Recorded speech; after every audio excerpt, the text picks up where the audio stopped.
Hello and welcome to the Game Theory Podcast. I'm your host, Sam Vicini. We're presented by CLNS Media. Today on the show, we've got good friend of the program, Cole Zwicker, joining us. We are going to do that project that I do every year. This is the second year in a row, really, but it's going to be a project that happens yearly just based off of the response it got last year, based off of the discussion that, it kind of undertook last year. It got really a broad spectrum of discussion and a broad spectrum of love and hate. The reason that I am releasing it now is because I leave for Australia tomorrow. So I'll have to pay attention to Twitter. I might respond to a few things, but I'm not going to go too crazy. I'm not going to lie to you.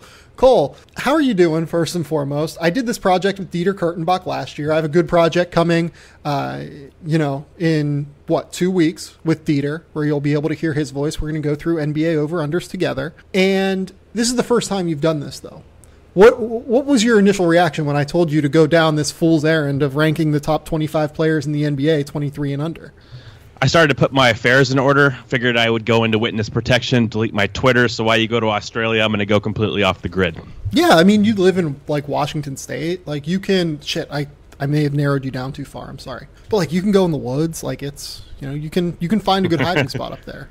We have a whole peninsula to the west here, so I got about 2.5 hour drive to the coast, and there's a lot of national parks over there, so I'm good. Oh, my God. So, yeah, for people who didn't listen to this project last year, what this is it's last year it was 1994 birthdays and later. This year it's 1995 birthdays and later. The reason that I do that as a cutoff is because it just seems like the best arbitrary endpoint, because that's what it is, right? It is an arbitrary endpoint, which, in this case cuts off Joel Embiid, it cuts off Giannis Antetokounmpo, but it does seem like the best and easiest way to go about it is just to cut it off at a year.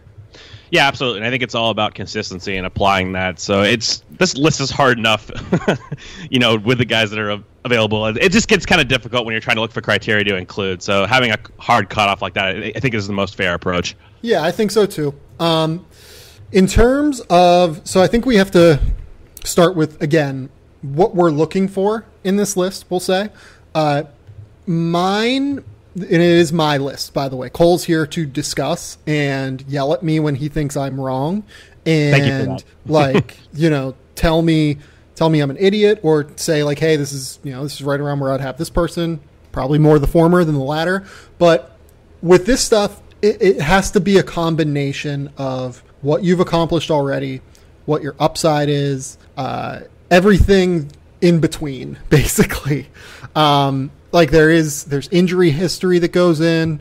I try to avoid contracts as much as possible. But if there's a tiebreaker in there somewhere, I do consider them. If, Andrew Wiggins. So Andrew Wiggins was 7th, I think, last year on this list, something in that range. He drops a little bit, which shouldn't come as a surprise really to anyone. Yes, I considered his contract only as tiebreakers with others, really. It gets it's hard, it's really hard to explain what you're looking for.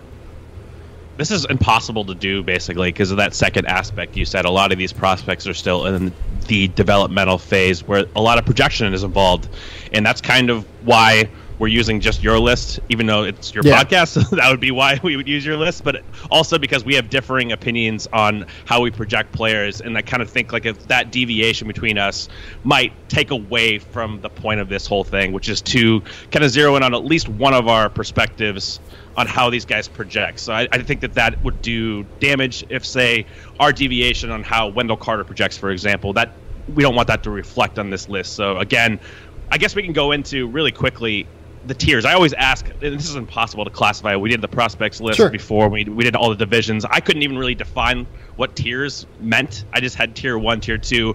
So you have 5 tiers here. I do. Do you have certain ideas about those general tiers, groupings, or do they just feel like good cutoff points for each general tier? It's more cutoff points. I'm not going to lie to you. To me, it's the top tier is players that have genuinely proven themselves to be either all-stars or have hit an all-star level. The second tier are guys that I would be shocked if they don't make All-Star games, but have some questions kind of holding them back a little bit. The third is those like kind of borderline guys, like guys I think will probably make All-Star games at some point, but maybe it's only like one or two. The fourth tier is guys that, again, just continue to have more questions about their games and kind of just have flaws that are more readily apparent that they have to fix before reaching into that next tier. But all these guys have incredible strengths in their game as well. And then the last tier is guys that I don't really think of as all-stars, but maybe you can squint and see an all-star there if something goes completely right. I will say I made one concession to you on this list. It is number 25, and we'll talk about him momentarily. But good man. Yeah, I did make a concession here to you, and I basically let you rank the last player on this list. It's an honor, sir. Yes. But I think that we should now get into guys who fell off of this list due to age. So Giannis Antetokounmpo, 1994 birthday. Joel Embiid, 1994 birthday. I believe that those are the only two guys in the top 12 who dropped off. And then I can't really... Gary Harris also dropped off. Jusuf Nurkic dropped off due to age as well. So those are your four players who are not eligible for it just due to age. Again, 1995 birth dates or later. This order, as you can see by the title of this podcast, we're going to go through numbers 25 through 17 plus honorable mentions in this episode. Do you have any other things that you think I've missed in terms of introducing this?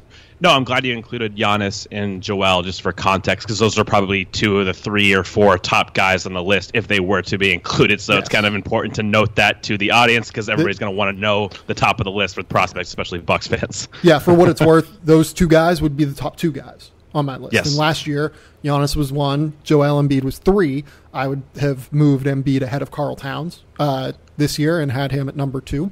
So again, like it's not a moving target necessarily. I think I've gotten better as an evaluator over the year, so it does make it a little bit more of a moving target in comparison to last year, but it's just hard. Like it's very, very difficult to explain all of this and sound smart doing it. That's what we're going to try and do. And just hopefully you guys have fun with it, I think is the best way to go about it. Yeah, I guess my last point overall is a lot of guys have the tendency to move on from more established players that don't really show star upside. So you'll probably get some retorts to Andrew Wiggins, Miles Turner types. And I think you tend to give these guys a little bit more credit once you prove something in the league. Aaron Gordon, for example. So yeah, those guys are top 20 guys. We'll kind of get to the rationale. This is what I think it's all about, is how do you make arguments? How do you justify your positions? Because like you said, there's a lot of deviation right now as far as how these guys project moving forward. So as long as you can make arguments for it, I think that you can come up with several different approaches to this. Yes. So let's start with honorable mentions, guys who did not make the list. So I have, I believe, 11 guys here that I considered. Is there anyone? So I'll just throw out the first 7 of those guys. So Zach LaVine, Kelly Oubre, De'Aaron Fox, Domantas Sabonis, Jarrett Allen, Dante Exum, and DeJounte Murray. Kelly Oubre is kind of not there. He's not on their level, but I'm still a believer in Kelly. The rest of these guys, though, I think you can make a real case for them if you really believe in the upside, but I'm just not quite there on them. Like, they're all probably, if not in the last tier, they're in like the bottom, like they're just below that. Yeah, none of those guys, honestly, for me, are in consideration for the top 25. I wouldn't make strong arguments for them. So I think they fit very well on the next honorable mentions list. I have a couple others. Did you say John Collins, or am I missing something? He is in the next tier. He's in the top 4 guys that got left off. Is there anyone else? Actually, De'Aaron Fox is in the top 4 guys as well that got left off. Gotcha. So OG Anunoby would be in my top 25. I realize that's kind of a non-traditional take, but I think he deserves mention here. John Collins, like I said. I agree with OG for what it's worth. He should be in like the top 35. I have Jonathan Isaac in that group as well. Jonathan Isaac is in the top 4 of this group. Okay. Mo Bamba is another good one. Mo Bamba would be in the top 35. And my last one is Wendell Carter, of course, because I'm a huge Wendell Carter fan. I would actually take him ahead of some guys in the top 25, but I get not having him there. It just kind of depends on more of the projection aspect. But those are the 5 guys that really stand out for me that I listed that would be honorable mention worthy for me. a lot of those guys are top 25, but I understand them maybe top 30, top 35. Yeah, and look, like, I'm higher on Colin Sexton, I'm higher on Kevin Knox and Shai Gilgeous-Alexander. Like, I think those are three guys that you could reasonably have near this thing in the top 35, top 40, something like that. Michael Porter Jr. is just a massive wild card that I think has to be mentioned. I honestly didn't really know what to do with Michael Porter Jr., so I just decided to leave him off. Until we see health from him, I'm just kind of comfortable keeping him there. And one thing that we should note here is that given that Cole and I do about as much rookie evaluation as anyone else, I do include rookies in this list. That was a source of consternation last year. But if we're evaluating under 23 assets and 23 and under assets in the NBA, I think you have to include rookies because they exist.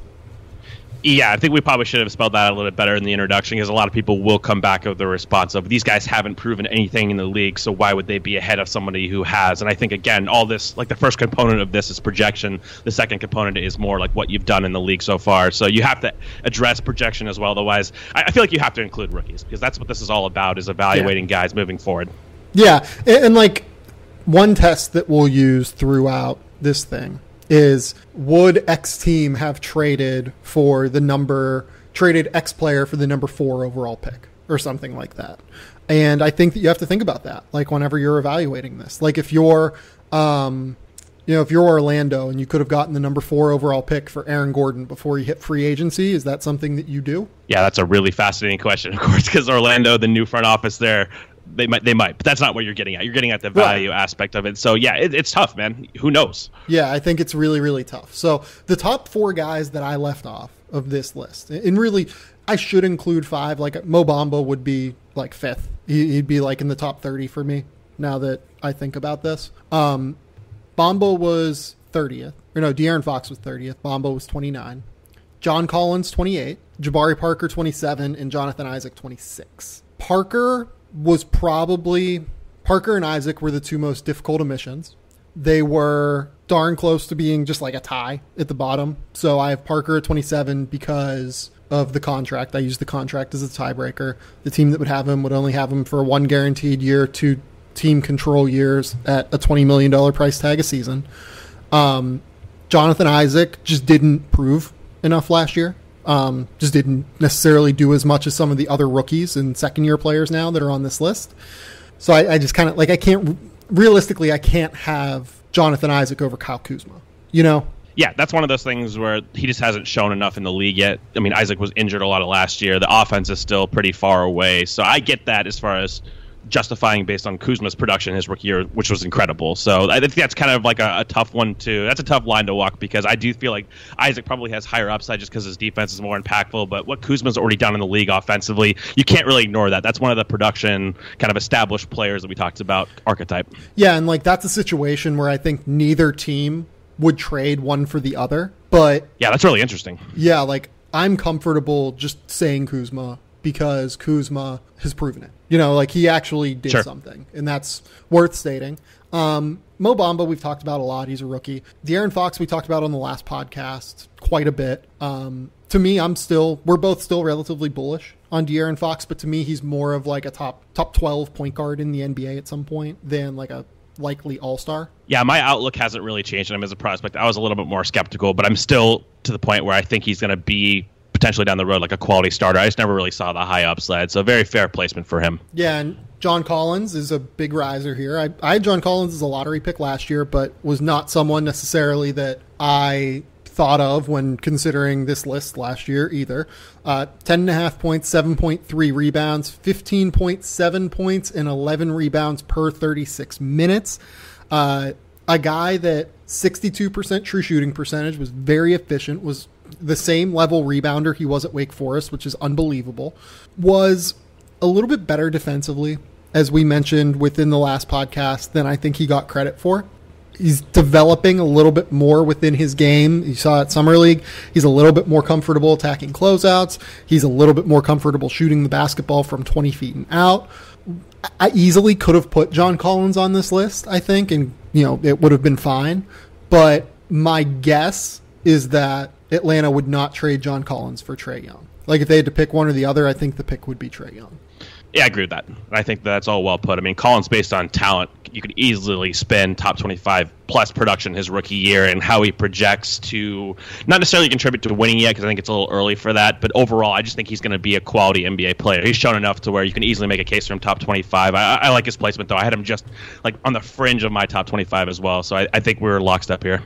Jabari is next. Jabari was no one has really put together, like outside of the guys in the top, let's say 10, maybe, really like the guys in the top 10.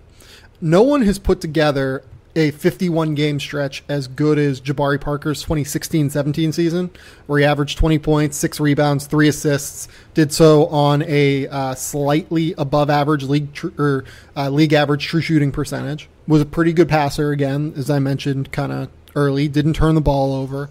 The defensive issues are very categorically real, but he was a tough omission for me because I just didn't really love what I saw from him in the second half when he came back. It was obviously a very difficult scenario. It was a tough spot for him to kind of be reintegrated into a roster that was really struggling, but he averaged 12 points per 24 minutes a game. His scoring efficiency was just not as good as what it was before. His per minute production was not as good as it was before. His defense just continues to not be very good. And his playoff numbers were not very good. Like, he averaged 15 points per 36 minutes while not providing much on defense. And he did it on a 51.7 true shooting percentage. So it was, to leave him off was tough for me because I think that you should give him credit for the 2016-17 season. But he was just someone that I had to make room for others on because I think they have more upside. Jabari's tough just because he has produced offensively in the league, but it's going into year 5 now, and he hasn't really entrenched himself as a guy you see super high upside with, just because it doesn't seem like the defense is going to come along. And another extraneous factor here is he going to be utilized in the right position moving forward? You know what I mean? Yeah. So the Bulls could play him at the 3. That's going to impact his upside, in my opinion. So you have to I'm not sure if you have to factor that into this list just because it's hard to build in every single factor, but just something to note when you look at this Jabari ranking. It's more your idea of the player than how he's probably going to be utilized, I guess. Yeah, and you could say similar things about Zach LaVine. Zach LaVine averaged 19 points on a 57% true shooting percentage in 47 games in 2017. But his game is so reliant on athleticism. And when he came back for Chicago in that 24-game stretch at the end of the season, there was a pretty steep curve. Like, he had a 49.9 true shooting percentage, and his production, while a little bit better on a per 36 minute level, it just didn't seem to come in the flow of things. Like, it seemed like he was kind of doing his own thing a lot of the time. Yeah, LaVine's tough for me. I mean, you have to factor in his contract maybe a little bit to this calculus, and then the fact that he doesn't really profile to contribute to winning. Like, he just takes so much off the table defensively. He's not a good creator for others, but he's highly efficient as a shooter. So I feel like that intersection with athleticism, he deserves mention on like a top 35 to me overall. But I think there's more, for me at least stylistically, there's more players that profile to contribute to winning. I think that'll be the retort that LaVine gets, but he's another one of those guys where he's proven it production-wise in the league, high volume of threes, good shooter, so you could do worse. Yeah, and we talked about Jonathan Isaac really briefly. He's a guy who is an excellent defender already at 20 years old, and that says a lot, but just not a player that I think did enough in his rookie season to warrant being officially placed on this thing. If he was, I would assume he will be on the list next year, though, I will say. I am a fan of his game. I love the two-way potential. He does need to find a way to provide offensive value, though, because, in the, I guess it was 500 minutes that he played last year, not a good three-point shooter, not a good finisher at the basket. He needs to somehow find a way to provide value.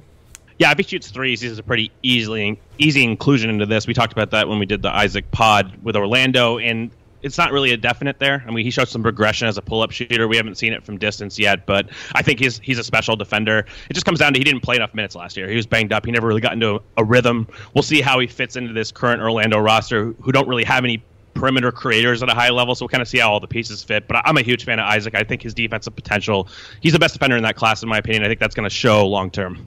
Yeah, I would agree with that. I think he's even a higher upside defender than OG Anunoby. Okay, number 25. It should come as no surprise to people who follow Cole's work that, given that I gave him the last spot, that Trae Young is number 25. Trae was a tough one for me to figure out. He's so divisive. He was incredibly productive last season. He had a mixed showing in Summer League, as we've talked about. I ultimately couldn't put him above some of the wing players and some of the players who have actually produced in the NBA level, if only because of the downside that still exists with Trae Young. But I understand having him at such a space. Yeah, he would have been the reason why my list, I would never have been able to generate one likely, just because there is so much variance with him. Like, I want to be super high on him, but at the same time, there is some downside risk. So I think including him at 25, I think the talent is there. The projection to the modern game is there. I think his Summer League was actually kind of underrated. He got killed for the inefficiency. I thought just the shots didn't go in. Shot selection issues, of course, if he can iron those out. I think he's a special passer. You'll see that. He'll walk into the league and be like a top 10 passer in the NBA. I think he's that good. So just what lead guards are in the modern game, I think he encompasses, if he can kind of survive enough on defense not to be a liability. But I do think for the role he plays as an initiator type, he can really shoot the hell out of the ball off the dribble, pass at a high level, great ball handler, just an outlier, freaky skill guy. And we'll kind of see how the lack of positional size translates, because that has not gone well for a lot of lead guards in the past that don't have that top-notch athleticism or size. But I just think Trae Young is special from a skill standpoint.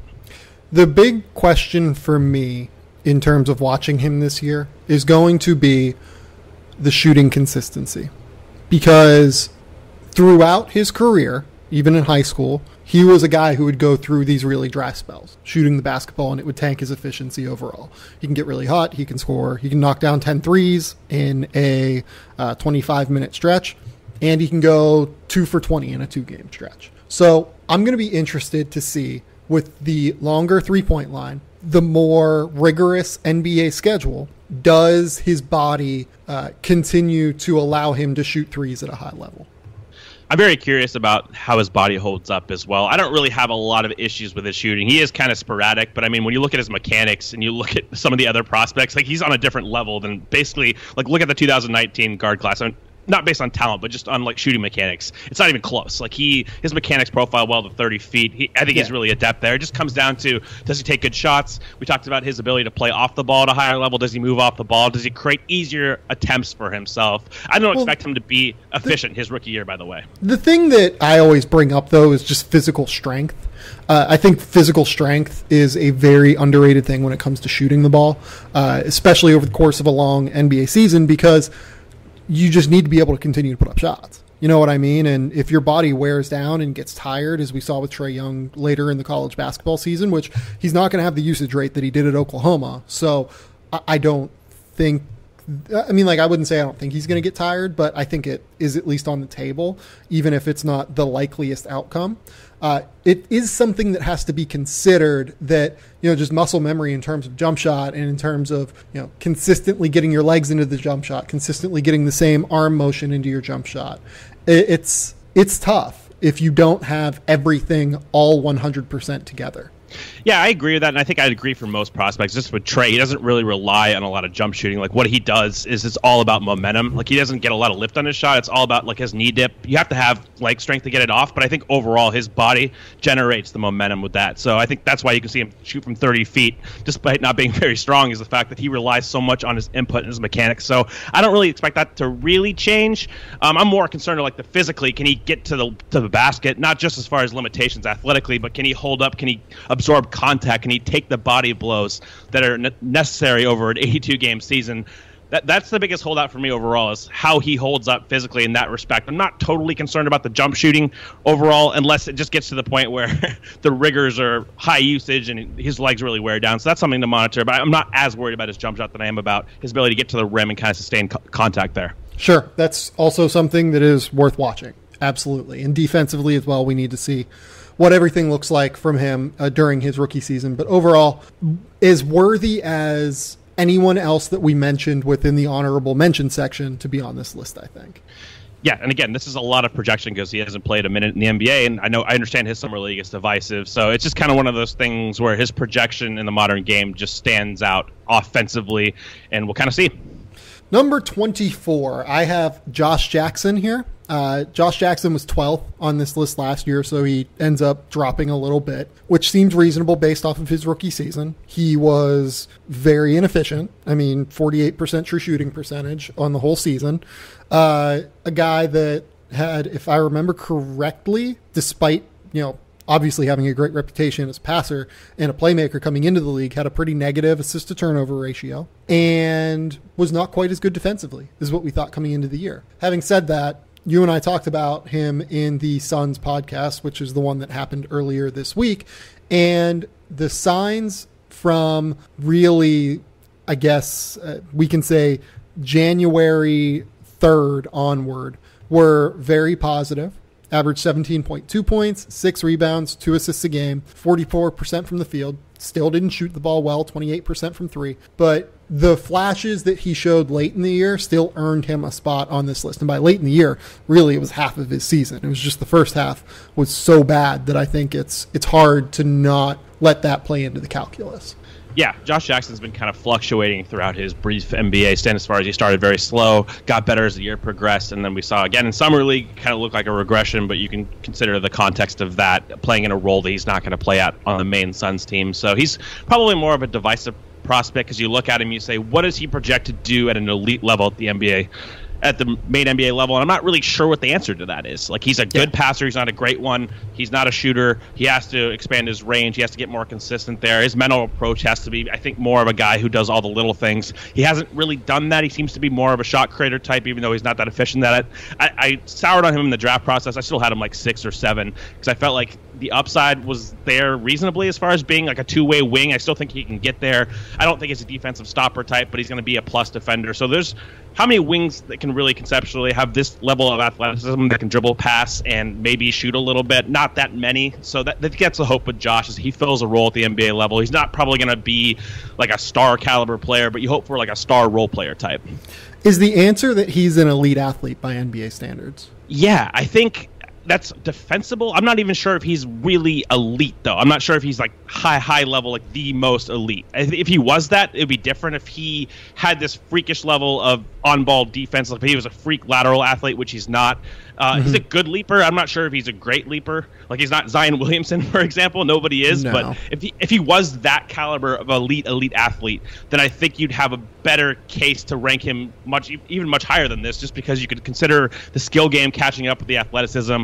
Like, we have to factor in strength as well. I don't think he has great strength. I think that kind of manifested his rookie year. He's a little bit of a slighter, more slender build. So if you take the overall package of athleticism, I think it's very good. You could argue maybe sub-elite, but I don't think it quite meets the modicum or the level of absolutely elite. Yeah, I mean, if we're talking just like in a vacuum, quickness, leaping ability, I would agree with you that he's just above average, but his reaction time is so quick that I think it pushes him up a level for sure. Like, he is, if he's not elite, it's sub-elite, I think. And that's going to allow him to continue to make plays even when there are questions about all of the other things here. The jump shot is the key. He needs to be a much better jump shooter. Like, just straight up. He has to be someone who can knock down threes at a 33% clip. If he can knock down threes at a 33% clip, it opens up the rest of his game because that's essentially a 50-point 2-point shot or a 50% 2-point shot. And defenders, while they may rather you shoot that three, they still don't necessarily want you to take that three. You know what I mean? It would open up the rest of his game enough to where I think he could really get by and really be the kind of elite level role player who can average 18 points a night, 7 rebounds, 3 assists, and play really strong defense while not being a total negative in terms of efficiency. Yeah, I think that's the key too. He would decimate in advantage scoring settings if he could really attack a closeout. I think that's where you see the athleticism really come to fruition. I don't think his first step is great from a standstill. It's pretty good. It's not elite. If he had that, that'd be something else. If he could just blow by guys that weren't respecting his shot more, I would. That would factor into the calculus a lot more for me. We'll see how much he improves his finishing, too. We talked about that on the Suns podcast, but it seemed to get a little bit more comfortable as the year progressed, using more touch shots. He did have a really good, runner game at Kansas, but he can get to the rim a little bit. We'll kind of see how he translates that touch, because he's going to have to finish better at the rim if he's not going to be a high-level shooter from the outside. One thing I will note, too, is that as we go through this, I think this year is deeper with younger talent in the NBA than what last year's was. Like someone like Josh Jackson, I think he probably would have come in like with this profile after his rookie season. I think he probably would have come in somewhere around like 20, and instead he's 24 this year. So I think it's worth considering the fact that there is a relative strength in terms of talent within this list. But again, like there are real concerns that he needs to address going forward. Yeah, absolutely. It's a really deep, it's definitely a deep group. Like he's an honorable mention for me, and that says a lot about the talent above him. Dennis Smith, number 23. Would you have Dennis on this list? I would. You are a Dennis Smith fan. I know that. What about Dennis's rookie season impressed you? I mean, I think the ability to get to his spots, he's to me, he's an elite level point guard athlete. Like he has the first step, he has the burst, he has the speed to power athleticism. His strength is his most underrated quality, in my opinion. Like his strength opens up so much of his game. Like he can legit, when he has a head of steam, he will run through centers.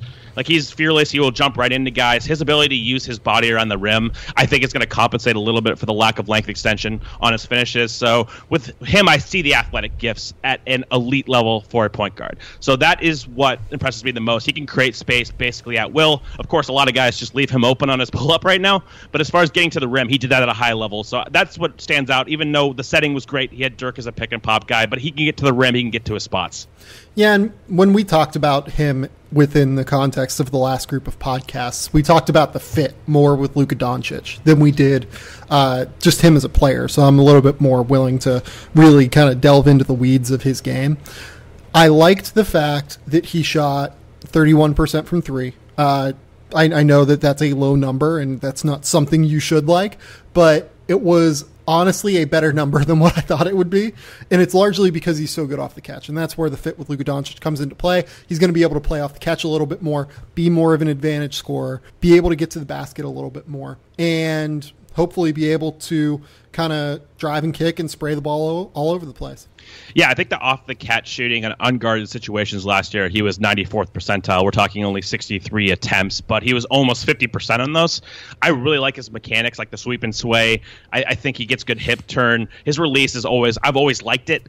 Mechanically, it's pretty sound. I don't know about the balance off the dribble. That's what this is all going to come down to, is how good does his pull-up get. But I think this is an important kind of conversation to have about Dennis, just because lead guards their rookie year are rarely ever good. We've mentioned this many times on the podcast. Like there's not going to be efficient when you have a 28, 29 usage, which is kind of unprecedented.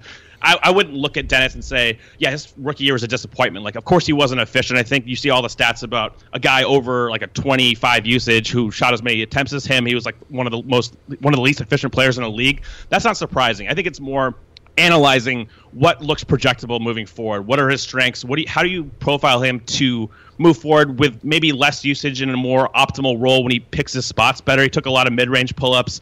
I'd like to see him push that back out more to three.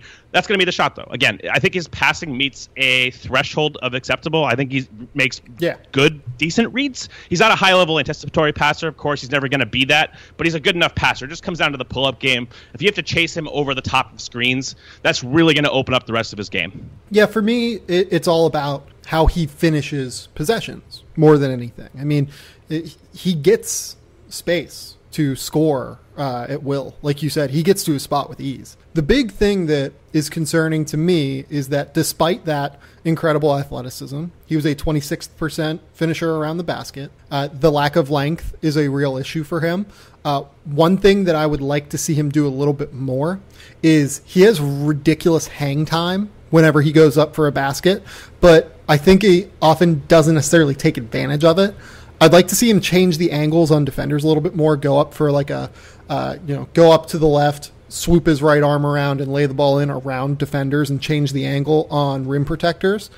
He has the ability to do that because he has great body control. He has the ability to stay in the air for a long time and make those acrobatic finishes. To me, he just goes in with a plan and just tries to jump into guys almost. And it's tough to be a finisher that way. And obviously you mentioned the shooting off the dribble. Was not a great shooter off the dribble, 25th percentile last year, only made 28% of his field goal attempts off the dribble last year. That's always been the thing for him. And it's not something, I mean, it is something that we can hope that he can work on and he can get better at.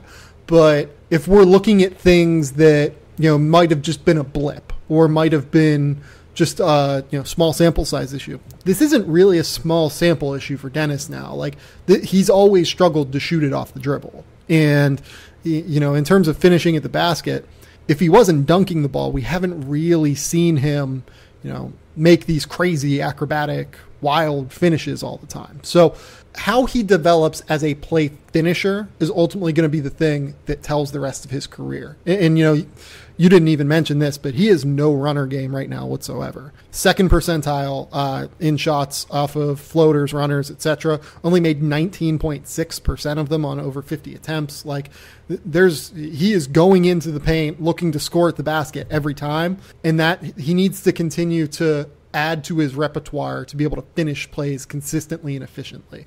Yeah, and he's never really had that natural touch as a floater guy. He's always been a guy who wants to get all the way to the basket, which I think he's going to have to thrive at. I don't see the natural touch, even with his floater attempts. None of them really look that natural.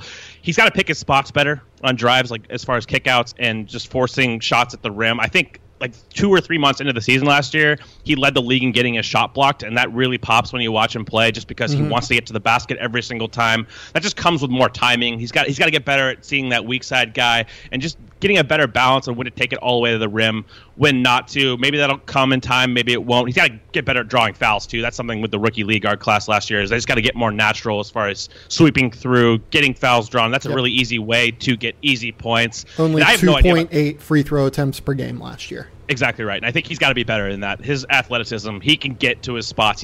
I think you put it really well as far as finishing plays, how that goes about is probably going to determine if he's an all-star level player or not. I think he has all the athletic gifts. It just comes down to, can he finish effectively? The pull-up jump shot, I'm still at a loss for words because he's so good off the catch. Maybe in time he irons that out as far as maybe it's a natural balance thing. I don't know. Like mechanically it looks fine. When I see him shoot, it seems like he gets good rotation. He gets good balance. As far as getting his feet set, but maybe on those very heavy forward momentum plays, he can do better at starting and stopping. But that's going to be, again, that's the ultimate thing for me. I think he'll get better at the finishing stuff. It just comes down to, can he hit that pull-up shot from three? Yeah, I think that is kind of the ultimate point. He drops from number 17 to number 23 on this list. I don't know that I would get too caught up in that, though. He's in the same tier. He is basically the same level prospect as we thought. It's just all going to come down to how he finishes going forward. And if he shows that he can be a better finisher of plays in his second season, whenever he gets a little bit more space with Luka Doncic around, gets a better pick and roll partner in terms of lob threat with DeAndre Jordan, if he was a top 12 or so guy, a top 10 guy next year, I wouldn't be like out of this world shocked. Oh yeah, 100%. I think he's a ceiling play. That's why there's so much variance on a guy like this. Like he doesn't really deserve to be higher based on his rookie production because he wasn't expected to be efficient like some of these other guys have already established in the league. But yeah, higher variance if he hits. I think he's going to hit big. If not, he's going to be kind of maybe in this range or move down. Like it's just a lot of variance with a lead guard like this. So let's move on. Number 22, D'Angelo Russell. This one's probably going to be like slightly controversial, I guess, just because I feel like most people don't necessarily buy into D'Angelo like I do. I had him last season. Where did I have D'Angelo Russell? I had him at number 14 last year, so he drops down 8 spots. A player that did not show as much growth as what I think we were hoping for with a change of scenery in Brooklyn. Obviously had the injury issues crop up again. That is something that continues to be very concerning for him. But over the last 2 years, he's been markedly similar to Dennis Smith, just in terms of their production. He is, if I remember correctly, like maybe 2 years, maybe a year and a half older than Dennis, which would make this a little bit of a challenging ranking for, I think, some people. The reason that I have D'Angelo just a smidge higher than Dennis, and they're in the same tier here, and I think Dennis certainly has a higher ceiling, is that I think D'Angelo's floor is a little bit higher because he's a much better shooter. He has a little bit more differentiation off the dribble. He can go to that floater game. He doesn't have to go all the way to the basket. And he's bigger, which should make him less of a liability defensively as he continues to age. I'm not going to sit here and tell you that D'Angelo Russell is a good defender, but I at least see that in his game. I think he's also a little bit more of a creative passer than Dennis. Even though he struggles to get to his spots a little bit more than Dennis does because he's not the nuclear crazy athlete that Dennis is, I think I trust the finishing ability and play finishing ability in creativity a little bit more. Very different players overall. Entirely different players. Like, it makes it kind of a difficult projection, yeah. Yeah, entirely different players. Like, they play the same position. They go about it. They actually try and do things in a similar manner. I think that they both would prefer to score as opposed to prefer to distribute to teammates. But the way that they go about getting to their spots is so drastically different. And the way that they pull up, going to the left, going to the right, everything about their games is different. But I think that I trust the holes in D'Angelo's game a little bit more than I trust them in Dennis's. Yeah, I think that's fair. Honestly, a lot of people were probably a lot higher on Russell at this point in time last year. We're kind of waiting for the explosion, and a lot of it's pedigree influence. Like, a lot of guys liked him as a prospect, me included. I really liked him. We're kind of waiting for him to take that next step. Entering year 4, we haven't really seen it yet. So this is kind of a big. We've talked about this on the Nets podcast. This is a big year for D'Angelo to kind of put it all together. The pull-up shooting, I think, is there. That's probably his best single trait outside of being able to hit that skip pass offensively. He's more of a 2-level scorer than a 3-level scorer, which means a lot rides on that pull-up. I mean, he does have a good floater game, but that's tough to rely on that in the game when you can't get to the rim at will.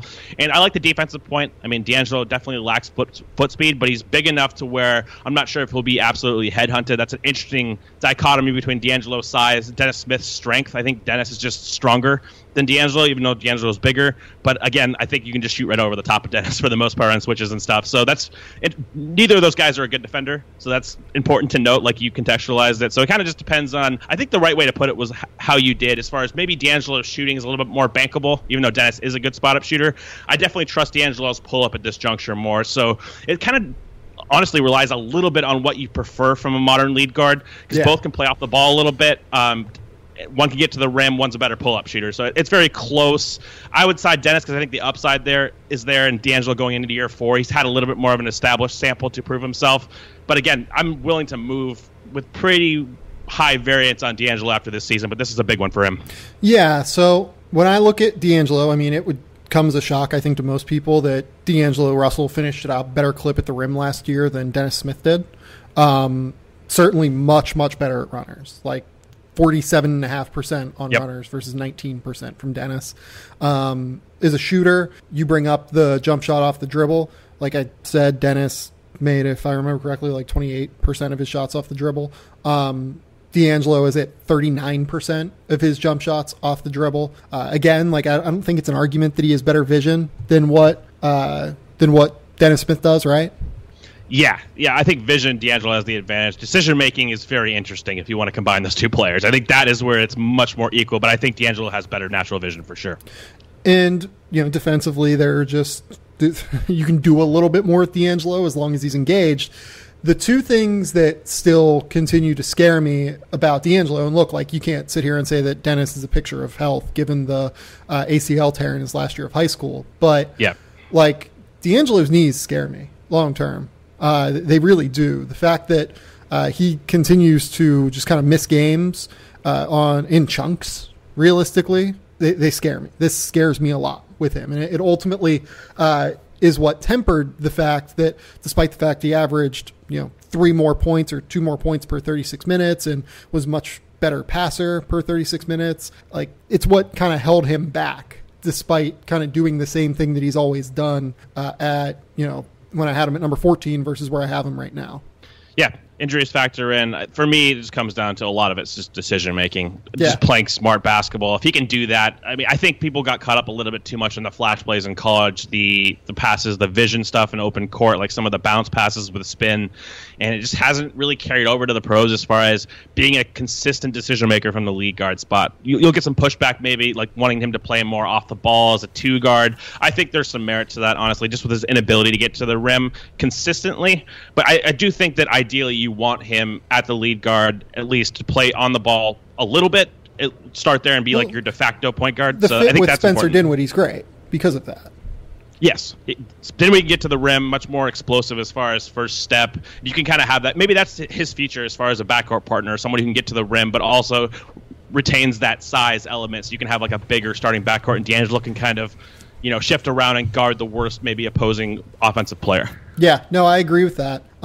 Big leap in terms of assist rate last year from 26.8 to 35.7. Didn't really see like a massive spike in turnover rate, only jumped by 1.2%. There's so many reasons to think that D'Angelo, the light is still going to go on. He just really needs to stay healthy for a full year before I feel like full confidence in this working out super well. Yeah, and again, I think it's worth noting that Brooklyn is a really good spot for him. They play with a high pace. Like they were sixth in the league in pace last year. I like their coach. I like how like their scheme is oriented. It's very conducive to D'Angelo's skill level and his ability. So if he doesn't really thrive here, I'm not sure if you can really use situation as a cop out. I think he's getting the opportunity. He's getting the right team fit and the right scheme fit. It just comes down to he has to produce this season, and he has to improve. Yeah, and it's not just pace. It's also the fact that they're so focused on spacing. This is a team that took the second most threes in the NBA last year. They hit them at a 36% clip, which, was 20th in the league last year, but it's still respectable enough to where teams have to defend you, especially whenever you're taking that many threes. He's a tough one. And I was like a little bit underwhelmed because I was someone who thought he had a good shot to go to the All-Star game last year, but there's still reason for optimism here. And it wouldn't, again, shock me if he was like 10th on this list next year. Yeah, it's just hard to move off of him completely just with how high a lot of people valued him coming into the draft and how high his talent level is conceptually in the modern game offensively. So, again, it's going to be a process this year. I mean, if he improves, I think you can see him move up this rank. But if he doesn't make the progressions that you'd like out of a fourth-year player, it's going to be tough. So I've got Kyle Kuzma ahead of him, which is funny given the fact that, sort of the pick that was traded for D'Angelo Russell ultimately kind of became Kyle Kuzma. Like, it's more complicated than that for sure, but it's at least interesting that already the Lakers have hit gold in a way by kind of getting off of D'Angelo Russell, and Kyle Kuzma is number 21, obviously someone who was not near this list last year. The reason that I have him over D'Angelo Russell is pretty simple. I mean, he averaged more points per game last year than D'Angelo Russell ever has. He did it on better efficiency by 4% than D'Angelo Russell ever has. Obviously a good rebounder at the position. I mean, he's like an okay rebounder at the position, I guess maybe as a combo forward. But ultimately you're going off of scoring for these guys. Like the offensive firepower of these players, and Kyle Kuzma, if I remember correctly, is like a half year older than D'Angelo, which is weird but accurate. Ultimately you're going off of, with score first players, Kyle was a much, much better scorer last year than what D'Angelo has shown, and he did it in his rookie year, and you assume that there's going to be some adjustment level growth from going from year one to year two. Yeah, I mean, it's hard to argue against Kuzma here just from a production and efficiency standpoint. His rookie year, he was incredibly efficient as a scorer. I shouldn't, maybe not like elite level in the NBA, of course, but for a rookie, I think he was damn solid. It's worth noting very different roles as far as Kuzma being an advantage scorer, kind of a floor spacer versus D'Angelo initiating. That's kind of an underlying theme here, of course, and that. So yeah, I think it's definitely defensible. As far as a lot of these guys are offensive players, at least the last three guys we talked about with Dennis, D'Angelo, Kyle Kuzma, offensive-oriented players. Same with Trae Young. And again, like Kuzma was much better than Dennis was last year. Exactly. So, I mean, that's kind of what it comes down to. That's the fine line of walking between projection, maybe. I'm not sure how high you project Kuzma in the future as far as all-star, what kind of talent on a winning team. But as far as what he's already shown in the league, he's shown a lot. Yeah, no, he's done quite a bit already. You're talking about a guy, I said this stat during the Lakers podcast, but players who have averaged at least 16 points and 6 rebounds while shooting 36% from three as rookies. Him, Paul Pierce, and Larry Bird. That is a bananas metric, but it's kind of indicative of how rare it is for a player to be as efficient as Kyle Kuzma was throughout the course of his rookie season, and to be as useful as Kyle Kuzma was as an offensive player throughout his rookie season. Most guys that would put up 16 points and 6 rebounds on that kind of efficiency, I feel like typically they'd be much higher on this list. Two things holding him back. He's already 23 years old. This is his last year that he can be on the list, shockingly, despite the fact that it's his only year here. And then second, the defense was a dumpster fire. It was very, very bad. And I'm worried about the upside for him long term whenever you're talking about that kind of situation. I'm with all that, especially on a winning team. We've talked about that on the Lakers podcast. It's kind of hard to argue with those contextual stat points, putting him next to like Larry Bird and stuff. It's very hard because that's the counter you're going to get from a lot of fans is, well, look at how he compares historically. So I always find that the hardest to kind of debate against. But I agree with you as far as upside, especially on a winning team. He has to improve his defense. And if he does that, I think the offense is there, frankly. For his role, I think he's going to do that well. It just comes down to, can he defend at a reasonable rate? Yeah, so like this is the end of that tier. He's the top player in this tier for me. The next guys are all players that I feel a little bit more confident turning into all-star level players than Kyle Kuzma.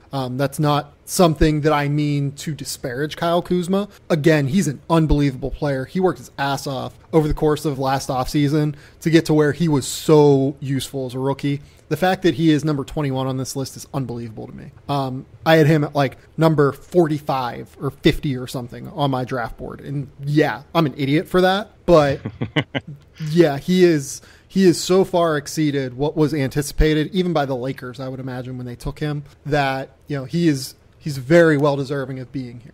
Absolutely. I think it's hard to debate against that. I think just a main takeaway point for the tiers that you just brought up, a lot of this is reflective of just confidence intervals. We see that a lot with draft analysis. Is how confident are you in something occurring? Because it's all a range of outcomes. So for you, you're making it relative.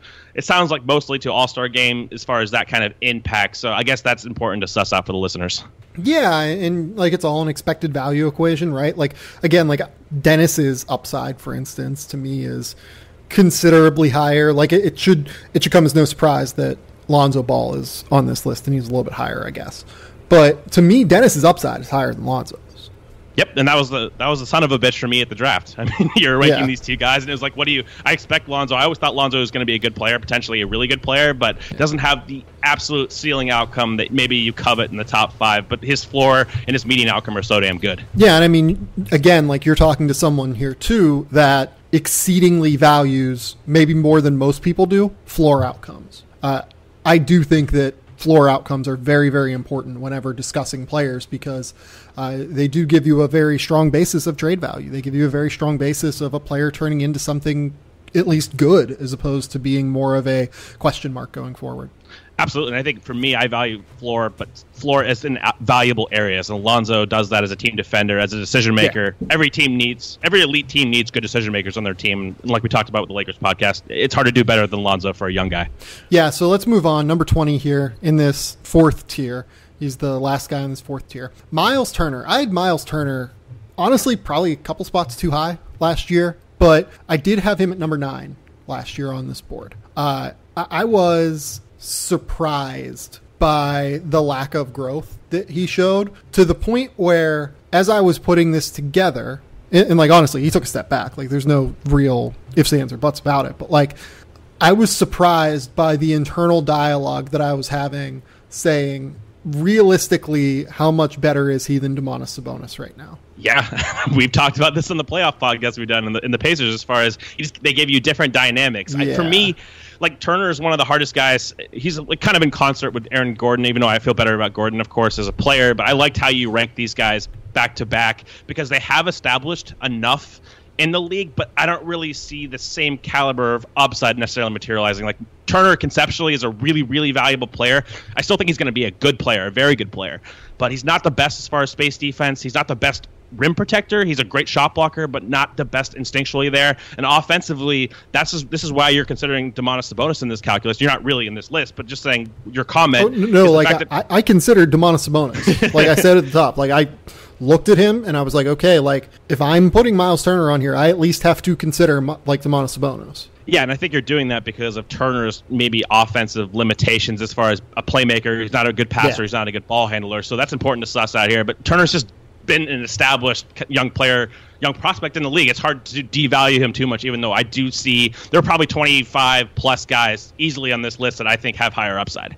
So the upside here with Turner, I think, is, at least in comparison to Sabonis, who I've brought up now a couple times, and the reason that I put Turner ahead of Sabonis here is because of the defense. Miles Turner can be a genuine high level rim protector in the NBA, in my opinion. Like if things go right for him, he will be one of the 5 best rim protectors in the league. He has had a top 5 block percentage in each of the last 2 seasons, but I don't know that you can say he's there yet in terms of his defensive prowess. Agreed, and I think he's going to have to get there because this is someone who's not outstanding on the perimeter. He gets kind of taken advantage of in space. He's a great recovery shot blocker, so he can chase guys down from behind, but he's not that good moving in space. We've seen teams headhunt him in the playoffs, so I think that's a little bit of a deficiency, and why I just think he's a little bit less versatile than some of these other bigs in this list moving forward.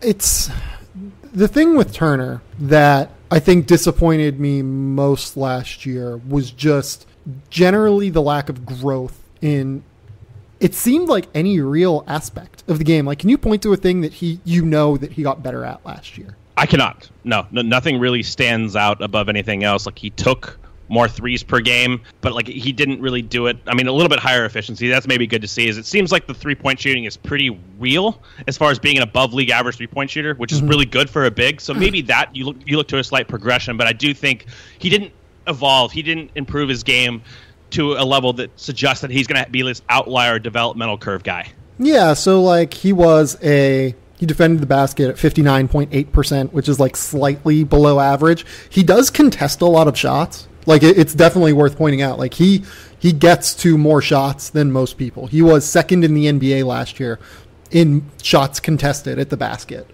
per game. So that is very, very positive. With Miles Turner also, it's worth noting that he dealt with injuries last year. Like he had to kind of really struggle through some stuff. It was long term. He was like week to week. He had like a right elbow sprain, if I remember correctly. And you can see a circumstance where maybe that like kind of hindered the efficiency that he had throughout the course of the year. Maybe that is something that he never really got comfortable dealing with. And that this offseason, he will continue to make leaps going forward that way. But that's where you need to at least throw that into calculus. He was hurt last year. He did miss, I believe it was like 20 games. And you do need to hope that this offseason he's able to get back in the gym and really get comfortable with himself again. Yeah, and I just think he's going to have to be really good at his strengths. He projected to be this unicorn type who can really protect the rim and shoot the ball. So if he can do those two things, I think you have a very solid starter. I don't really see necessarily like impact all-star, like star-level upside. But that's going to be the key, is being good at what you're supposed to be good at, because I don't know if he's ever going to be good enough in space defense. He's not that versatile. That's why a guy like Jaren Jackson, for me, I have him much higher as a team defender overall, but he moves better on the perimeter. And you have Jaren Jackson a tier ahead. Just for context, I don't think he's going to move well enough, and I don't think the perimeter skills are ever going to be there at a high level as far as making quick decisions and then dribbling the ball. I think those are two very important things, especially on short rolls. So he's just going to have to be one of those guys that's just really good at what he's good at.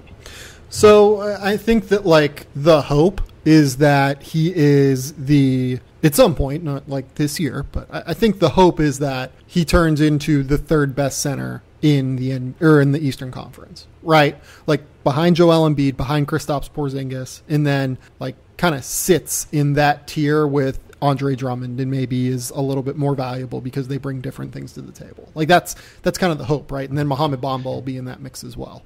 Yeah, I think that meeting his high median outcome is kind of the hope, because I don't really know what the ceiling is. I don't see him improving in areas that he's not good at. Again, it's just going to be optimizing what he is. So I see him in that range. Maybe in the East, he's a fringe all-star guy. I just don't really see the star impact. Like, this is going to be kind of a controversial take. This is kind of why I didn't do rankings, but I would easily take Wendell Carter over him if I was doing a prospect list, like without even batting an eye, like automatic submission. Like for me, Carter moves just as well on the perimeter, and he's way better on offense. So that's kind of what is he way better? On offense, yeah, because he can dribble pass at a high level, and I believe in his shot. So I think that go ahead. He can definitely dribble pass at a high level. That's true. That's like he can dribble pass at a high level. That's a good point. But like Miles can shoot over the top in a way that Wendell really doesn't, because like Wendell's shot release is a little bit lower. He's going to always, like, to me, Wendell's shot is always going to be contested, whereas it's more difficult to contest Miles' shot.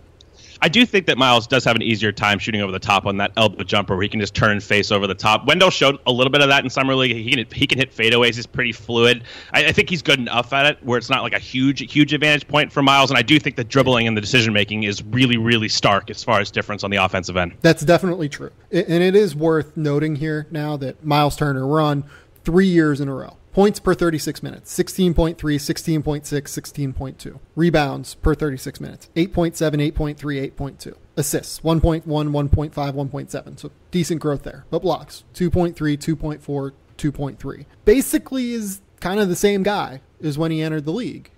True shooting percentage, 58.5, 56.7 last year. Like we might be at the point where he needs to take that he needs to show the next jump before he makes the leap higher on this list, I guess. He needs to show that he's capable of making that secondary leap. I agree. And that's why I like where you had him on the list. Again, I might have him a little bit lower, but I think your position's actually more defensible with what he's done in the league consistently. He's been good. He just hasn't really shown the elements, I think, to be necessarily great. Yeah, and this is why it's always very difficult. If we're talking about defensive field goal percentage at the basket, and we're saying that it's something that we should consider over 2 years. He is someone who was third in the NBA, second in the NBA in 2016-17 in shots contested at the basket. This is something he's always done, but that year he was 54.7%, which is very solidly above average. So, yep. He needs to take that next leap, though. He just needs to show, hey, I can be a guy who can handle a short roll, put the ball on the deck once, and finish at the basket. Hey, I can handle a short roll, spray the ball to a corner if there's an open shooter. It's just the little things that he needs to get better at. Yep, and I think those things are also pretty hard to improve, making high-level decisions in the moment. That's going to be tough, but we'll see how good he gets. I agree, though. He has to make little strides in those areas to complement his shooting and his rim protection. Aaron Gordon, number 19 here. Aaron Gordon has done a lot in his career, and this is not his last year, or no, it is his last year on the list. It's 1995. I thought he was a 1996 birthday for some reason. He's a late 1995 birthday. Took a big leap last year, 17.6 points, 7.9 rebounds. 2.3 assists, continues to be a guy you can give the ball to. He'll find teammates. He tends to make the right decision offensively. I think he is a little bit overrated as a defender.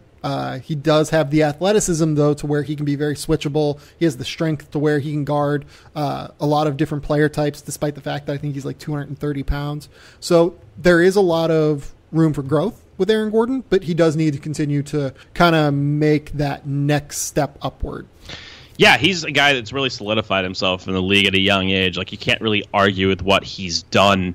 Yeah. I wish he was a little bit, like you said, I wish he was a little bit better defensively. I wish he kind of adopted that mindset where it wasn't about scoring for him. It was more about being a secondary, tertiary ball handler / scorer. He spaced the floor. He showed more acumen last year, even though his shooting dropped off as the season progressed. He got off to a really hot streak, but at least showed the ability to shoot around league average from three on higher volume. I think that's important for his projection. He can easily attack, big spaces on closeouts and stuff. It's just, for me, it comes down to, I think he has the elements to be a good player on a good team. He has that upside. It's all about mindset for me. Can he really be good enough defensively as a weak side guy, as a rotation guy? Can he switch? Does he have that consistent mindset? Because it's going to come down to defense, shooting, and then big space playmaking. If he wants to be more of a scorer type, I don't think that that's the avenue he should choose. For example, he took 161 shots off the dribble last year. I do not think that's his game. I think he needs to refine it. Less is more with him, but if you get that more on lesser usage and he can really just fixate on his value areas, I think you have a valuable player. Yeah, 77th percentile finishing at the basket in the half court last year. Was not some of this stuff is so weird in transition too, because D'Angelo Russell finished 5th percentile in transition. To me, that is just a revertible outcome, right? You would expect positive regression from the 5th percentile, and you would expect just by getting luckier that he will finish higher than that. Aaron Gordon only finished 47% in transition last season. He is so athletic. He's so strong. He's obviously such a good dunker. He can get out on the break and finish over people. You would have to assume that next year out on the break, he's going to be better than 24th percentile in the NBA. I think with that, you have to contextualize it and say the high points per possession guys are taking a lot of threes, and that's where Gordon is not going to thrive. So I think as a finisher, getting to the rim and stuff, he's explosive. I wouldn't worry about that. But as far as efficiency, he's going against guys who take transition threes like Stephen Curry, Klay Thompson. Those guys are always going to have higher expected value and higher efficiency because of the shots they take. Sure, but like even at the same token, I mean, you can look around the NBA, so there were like 450 guys who qualified for transition last year. The guy who finished, 220th in the NBA, 225th, we'll say, shot 52% from the field overall. Like, there's no reason that Aaron Gordon isn't at least a average finisher in transition. There's no reason that he isn't an above average finisher in transition realistically, right? So that's kind of where I come at with it, because like there's no reason to not expect regression there. Yeah, he shouldn't be 47% in transition. He should be higher than that. You can factor in stuff like turnover rate and all that and getting to the foul line. I think there's areas where other guys are going to outperform him, but as a pure play finisher, he's got to be better than 47%. I'm not sure how many threes he took. They don't build that into the transition calculus as far as that goes, so that's a tougher sell as far as deducing what that is. But overall, to your point, I do think that he needs to be a better play finisher there. 74th percentile catch and shoot guy last year, 57.4 effective field goal percentage, took most of his shots last season in catch and shoots from three, which is a very nice change of pace for him, because he was someone that I think sometimes was a little bit too happy to take that 20-foot catch and shoot jumper. 29th percentile in terms of jumping or jump shooter off of the dribble, which, as you mentioned, he did take about, I think, 3 a game of, given that he played a few fewer games than most players due to injury. So more shots off the catch, better in transition, just staying within himself slightly more than what he does. I think he can be a 19-point-a-game guy on better efficiency who can hopefully make a stride defensively that he is capable of athletically, and in terms of approach, I mean, Orlando puts him on tough guys. He is their guy that they use to guard very, very good players, because he's the one who can physically match up with them in terms of strength. So I do think that the numbers defensively probably underrate him a little bit because of that. But also it is worth mentioning that he does need to get better and more attentive in terms of off-ball defense. He needs to be someone who can make an impact getting into passing lanes a little bit better. There's just a lot of reason to think that he can get a lot better defensively in terms of what we've seen so far. He has the athleticism. He has the tools. If he was more of a defensive stopper type and he could shoot the ball off the catch, that's a really, really intriguing package, because he does bring ancillary skills. He posted up 96 times last year. Yeah. He was relatively efficient. He wasn't great, but that's all I want from him, right? If he gets a mismatch, he has to be able to take advantage of it. I think Zach Lowe wrote about him posting up in one of his articles this year, which is kind of an interesting twist to his game. If he can be respectable there and punish mismatches, that's all you want from kind of a playmaking forward type. So I agree. Shoot the ball, defend at a high level, attack big spaces off the dribble, limit your pull-ups, and just be an advantage scorer. And if he can do that, he can pass the ball relatively well in short rolls or advantage situations attacking the rim. I think that Orlando really has something. Who knows if they trade him or not, but I think conceptually as a player, if you get him to play within the confines of what he's really good at, I think you have something potentially really valuable. Marvin Bagley, number 18. Again, you and I have talked about Marvin Bagley more than anyone else. I would have him much higher on this list. Maybe not much higher, but I'd probably have him 12th or 13th on this list if he had gone anywhere else other than Sacramento. I just don't love the positional fit. I don't think he's going to be put in position to succeed at a super, super high clip. So I've got him at 18. I think it's a reasonable starting point. Would not surprise me if he was one of the 2 most productive rookies in the NBA, one of the 3 most productive rookies in the NBA. If he does that and does it on reasonable efficiency, he'll make a leap. I do just want to see him within the construct of this Sacramento scheme and kind of see how everything fits. Yeah, and I mean, you were high on him as a prospect, obviously, so that's not going to completely fall off the grid here just doing this list. So I think this is an example of you using your projection as rookies coming in and kind of playing that along with some of these guys who have produced in the league. So yeah, I mean, this is reasonable. I'm obviously lower on Bagley, so I would have him lower, but you're higher on him, so this is a reasonable spot. Would you have him in the top 25? Oh, boy. I think he'd be fringed for me. I think he'd be in the 26 to 30 range. I don't know if he'd be top 25, but I stopped my list because I just got too much of a headache doing it. So I think safely he'd be 26 to 30. Okay.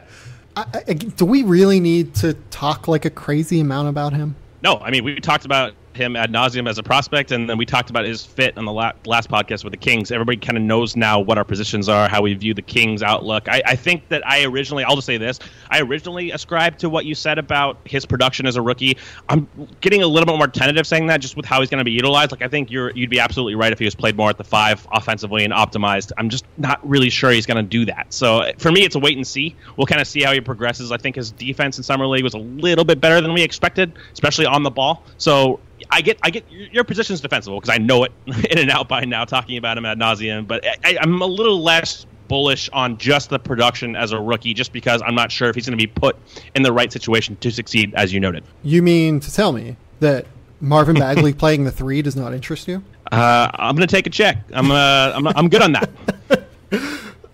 Yeah, look, we've talked about Marvin Bagley so much on this pod. We're going to move on pretty quickly because I think that the next one is, and it's the last one we're going to do in this pod before we say goodbye and move on to the 16 to number 9 range. Number 17, Markelle Fultz. This is a player where I genuinely put my hands up and said I have no idea where to put him. Like, I honestly just did not know what to do with him. He was very clearly the number 1 player for me in the 2017 NBA draft. On last season's list, I had him at number 6. Then last season happened, and there were 97 different things going on, it seemed like. At one point, there was a shoulder injury. It does seem more likely now that he got the yips. I mean, even Drew Hanlon said that there were things going on there in terms of just what was going on mentally that were problematic. He came back in, I guess it was April. Maybe it was like late March. And then played in the playoffs. I think he got separation in the way that we hoped. I think he played well defensively in a way that was far beyond what we anticipated of him coming into the season. It's all about the jump shot, and I have no idea what to do with the jump shot. I don't understand how anybody can have a hardline take on Markelle Fultz. Like, what the fuck do you do with the situation? Like, if somebody comes in and says, like, a Stark, like he's going to be an all-star or he's going to be a bust or something, you should probably not listen to that person because nobody has any idea really what to expect. This is an unprecedented situation. But just to contextualize the talent, I mean, you were one of the highest guys on Jason Tatum in the draft as far as that process, and you had him 2, I believe. Yep. You had Markelle Fultz number 1 in his own tier. So that should tell you, coming from someone who was one of the highest on Jason Tatum, that should tell you how high Markelle Fultz was regarded, even with guys that really liked other prospects. He was in a tier mostly by himself. So that kind of speaks to how good of a prospect he was at UW. And you can't really lose that in this process unless you really just think he's never going to get a shot back. Who knows with that? But the natural talent, if he does get back to the UW version, like he belongs at the top of that draft class. Like he was that damn good at University of Washington. Yeah, if I remember correctly, and if this ends up being slightly off, it's being said based off of memory and not off of like me looking it up. I mean, I am like trying to quickly look it up, but it's probably not going to happen by the time I say this. Like, I believe he is the only freshman to ever average 23, 5.5 a game. Look, you can say that the shot clock was shorter, and you can say that he played for a Washington team that played at a crazy pace, and like they weren't like wildly out of whack in terms of pace, but they were fast. The fact that he's the only player to do that says a lot. The fact that he did it on like strong efficiency says a lot.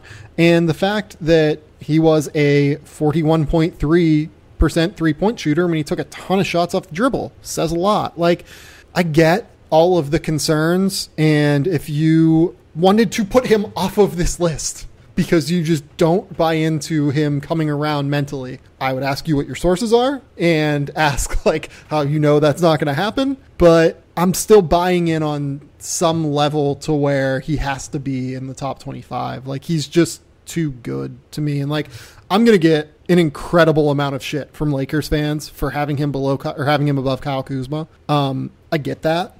But do you think the Sixers would trade Markelle Fultz for Kyle Kuzma? I don't. I kind of don't, to be honest. Do you think the Lakers would trade Kyle Kuzma for Markelle Fultz? No. I don't either. But I think that like they're kind of around that same range, and Fultz is over, or it's not over, it's like right around 3 years younger, if I remember correctly. So like, I get it. I get everything here. This is me betting on something we haven't seen yet, just based off of what we've seen in the past. I mean, I've been scouting Markelle Fultz now for last year, the year before that, the year before that, the year before that. So 4 years now, and I'm just taking a calculated risk. And I don't really have a way to defend it other than to state he was by far the number one player in the class in 2017. And I have to believe that talent is still in there somewhere.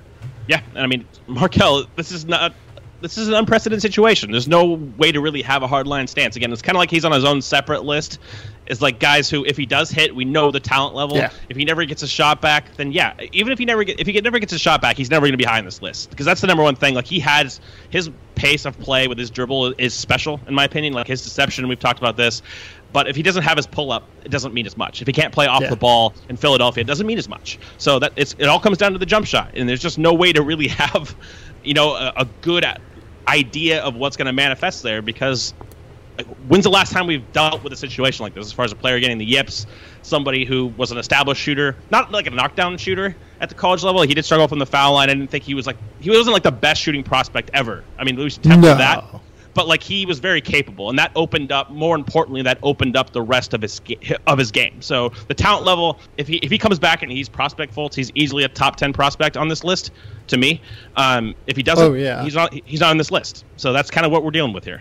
Yeah, and I mean, like, look, you bring up the fact that he wasn't like a crazy knockdown shooter. I mean, look, we're not talking about Kyle Korver or like Doug McDermott or whoever you want to talk about here. He was 88th percentile in college in jump shooting off the dribble. He was 94th percentile in unguarded catch and shoot shots. Like, he was very good. He was a very, very good shooter. So yes, I mean, he was a high level shooter for sure. I'm just getting at, he wasn't like, I think Trae Young's a better shooter than him. Even though Markelle Fultz can get his shot off easier because of his size. And I think that's the thing, is he has the physical tools and just the dribble, man. The dribble game is just ridiculous. Like, the talent, like, he's the one guy I've ever been taken aback by in college. Like, he had one of the most impressive plays I've ever seen. He'll double spin move you and then backhanded wraparound pass around to big, like timing it. It's just, the guy is freakish as far as talent.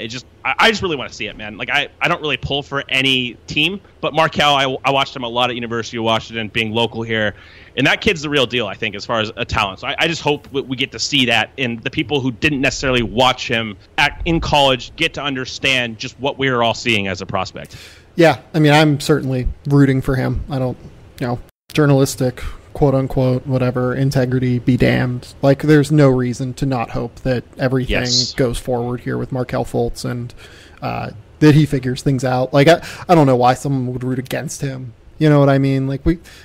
Like Jackie McMullen just released an incredible series this week on mental health throughout the NBA, and I think that so much of it is so great, and you should all read it. And Markelle Fultz last year was a poster boy for it. It's really tough. So everyone should be rooting for Markelle Fultz.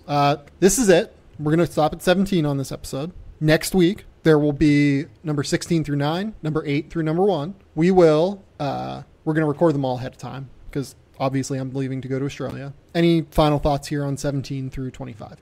No, I think it was a pretty consistently applied list. It's obviously tough ending with a guy like Fultz where you don't really know what the hell to do with it. Same with Bagley. It's like he's a rookie.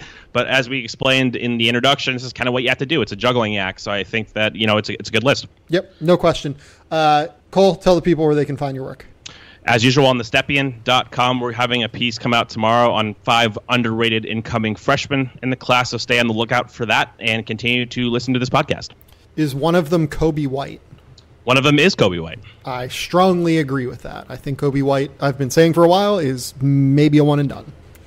There you go. All right. Go subscribe to The Athletic. Keep me employed. I will continue to be doing draft content. I have something coming on Monday while I'm on vacation, something relatively large. So take a look for that. Until next time, though, we'll talk soon.